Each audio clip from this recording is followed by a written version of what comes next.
वक्फ संशोधन बिल पर जो जेपीसी बनाई गई थी वो अब अपना काम एक तरह से ख़त्म करने जा रही है। उसका जो काम है वो अंतिम चरण में है और वो जल्द ही अपनी रिपोर्ट संसद में पेश करने वाली है। इसके लिए आज जेपीसी की एक बैठक हुई थी जिसमें जो बिल पेश किया गया था संसद में उसमें कुछ बड़े बदलाव किए गए हैं जेपीसी की तरफ से, जिन्हें जो जेपीसी की रिपोर्ट है उसमें शामिल भी किया जाएगा। बिल में 3-4 बड़े बदलाव किए गए हैं। सबसे बड़ा बदलाव जो मौजूदा वक्फ संपत्तियां हैं उनको लेकर किया गया है और एक बड़ा बदलाव ये है कि वैसी वक्फ संपत्तियां जो न तो पंजीकृत हैं, इसका मतलब जिसका कोई डीड नहीं है, और न ही वो किसी धार्मिक उद्देश्यों के लिए, रिलीजियस पर्पस के लिए जिसका इस्तेमाल हो रहा है, अगर ये दोनों चीज़ नहीं है तो फिर ऐसी सभी संपत्तियां सरकार की संपत्तियां घोषित हो जाएंगी। जैसा मैंने कहा, इसके लिए 2 शर्तें हैं। पहला ये कि वो पंजीकृत नहीं है वो वक्फ की संपत्ति, और दूसरा वो किसी धार्मिक काम के लिए इस्तेमाल नहीं की जा रही है। अगर ऐसा है दोनों तो फिर ये संपत्ति सरकार की हो जाएगी और फिर सरकार उस पर आगे फैसला करेगी। ये एक बड़ा बदलाव किया गया है। और आपको बता दें, इससे जो दिल्ली जो राजधानी दिल्ली है उस पर भी एक बड़ा असर पड़ेगा, क्योंकि एक अनुमान के मुताबिक दिल्ली में करीब 2800 से 3000 ऐसी संपत्तियां हैं, वक्फ से संपत्तियां हैं जिनका न तो धार्मिक उद्देश्य के लिए इस्तेमाल हो रहा है, जैसे वहाँ पर न तो कोई मस्जिद है या न किसी और धार्मिक काम के लिए उसका इस्तेमाल हो रहा है, और न ही वो पंजीकृत है। तो ऐसी सभी संपत्तियां सरकार की हो जाएंगी। और ये जो सभी संपत्तियां हैं जो दिल्ली में 2800 से 3000, उन सब का इस्तेमाल किराए के लिए किया जा रहा है। उस पर टेनेंट्स को रखा जाता है, उनसे किराया वसूला जाता है और एक तरह से उनका शोषण भी किया जाता है। तो ऐसी सभी संपत्तियां सरकार की संपत्ति हो जाएगी। दूसरा बड़ा बदलाव ये किया है कि जब ये बिल पेश हुआ था पार्लियामेंट में, तो विपक्षी पार्टियों की एक बड़ी आपत्ति थी कि उसमें एक प्रावधान किया गया था कि जो कोई संपत्ति वक्फ की है या नहीं, इसका फैसला करने का अधिकार ज़िला कलेक्टर को दिया गया था। इसको लेकर काफ़ी आपत्ति थी। अब उसमें बदलाव किया गया है। अब कहा गया है कि ज़िला कलेक्टर नहीं, बल्कि उसकी जगह राज्य सरकार को एक वरिष्ठ अधिकारी नामित करेगी, नॉमिनेट करेगी, जो ये तय करेगा कि कोई अगर अमुक संपत्ति जिस पर जो वक्फ की संपत्ति मानी जा रही है वो वक्फ की संपत्ति है या नहीं, इसके वेरिफिकेशन का काम वो वरिष्ठ अधिकारी करेगा, न कि ज़िला कलेक्टर। इसके अलावा जो राज्य के वक्फ बोर्ड होते हैं या जो सेंट्रल वक्फ काउंसिल जो केंद्र में होता है, उसमें 2 गैर मुस्लिम सदस्यों की नियुक्ति के बारे में जो प्रावधान लाया गया था उस पर भी आपत्ति थी।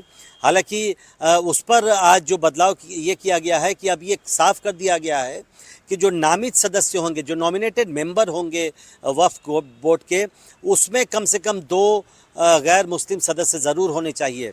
इसका मतलब जो पदेन सदस्य होंगे, जैसे चेयरमैन है या जॉइंट सेक्रेटरी है या जो भी एक्स ऑफिसियो पदेन सदस्य होते हैं, उनमें अगर कोई गैर मुस्लिम है भी तो उससे कोई फ़र्क नहीं पड़ेगा।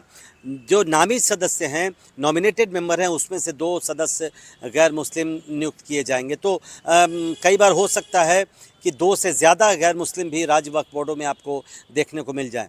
और एक बड़ा बदलाव ये किया गया है कि बिल में ये प्रावधान था कि जो भी वक्फ की प्रॉपर्टी दान करेगा, वक्फ करेगा, उसके लिए ज़रूरी था कि वो पिछले 5 सालों से इस्लाम धर्म प्रैक्टिस करता हो। लेकिन अब उसमें थोड़ा सा बदलाव ये किया गया है कि न सिर्फ वो इस्लाम प्रैक्टिस करता हो, बल्कि इस्लाम में जितने धार्मिक नियम कानून है, जैसे नमाज़ पढ़ना या बाकी जो नियम कानून है, उसका वो अक्षरशः पालन भी करता हो। हालांकि ये नहीं बताया गया है अभी तक कि ये वेरीफाई कौन करेगा कि जो कोई शख्स नियम कानून, धार्मिक जो नियम कानून है इस्लाम में, उसको मान रहा है या नहीं मान रहा है। इस विषय पर अभी ज़्यादा जानकारी नहीं आई है।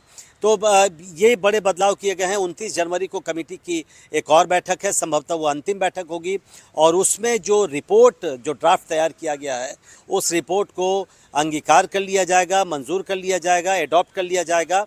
और उसी रिपोर्ट में ये जो बिल जिसमें संशोधन किए गए हैं आज, उस रिपोर्ट का ही पार्ट होगा। और उसमें उसके बाद उम्मीद ये की जा रही है कि विपक्ष के सांसद उसमें नोट ऑफ डिसेंट देंगे, अपनी असहमति का पत्र देंगे, क्योंकि वो इन प्रावधानों से सहमत नहीं हैं। और एक बार जब रिपोर्ट एडॉप्ट हो जाएगा उसमें नोट ऑफ डिसेंट के साथ, और बिल की कॉपी भी उसमें रहेगी, तब उसके बाद ये माना जा रहा है कि इसी महीने के अंत में लोकसभा स्पीकर को ये रिपोर्ट सौंप दी जाएगी और फिर जब लोकसभा स्पीकर ये फैसला करेंगे कि किस दिन संसद में इसे पेश किया जाना है। लेकिन माना ये जा रहा है कि फरवरी के पहले हफ्ते में ही इस रिपोर्ट को संसद के दोनों सदनों में पेश कर दिया जाएगा और अगर ऐसा होता है तो ये दिल्ली चुनाव के आसपास अगर ये पेश किया जाता है इस रिपोर्ट को संसद के दोनों सदनों में, तो जाहिर है इस पर राजनीति होगी, राजनीतिक बयानबाजी होगी और संभवतः ये मुद्दा चुनावी मुद्दा भी दिल्ली चुनाव में बन सकता है। तो एक बड़ा फैसला आज कमेटी ने लिया है। अब 29 तारीख का इंतज़ार है जिस दिन कमेटी की अंतिम बैठक होगी और रिपोर्ट को एडॉप्ट किया जाएगा, तब पता चल पाएगा कि आखिर कमेटी ने अपनी रिपोर्ट में क्या अनुशंसा की है, बिल में और कौन कौन से बदलाव किए हैं और विपक्षी सांसदों ने, विपक्षी पार्टियों के जो सांसद थे जेपीसी में, उन्होंने इस रिपोर्ट में अपनी क्या बातें कही हैं। नई दिल्ली से प्रशांत, एनडीटीवी इंडिया।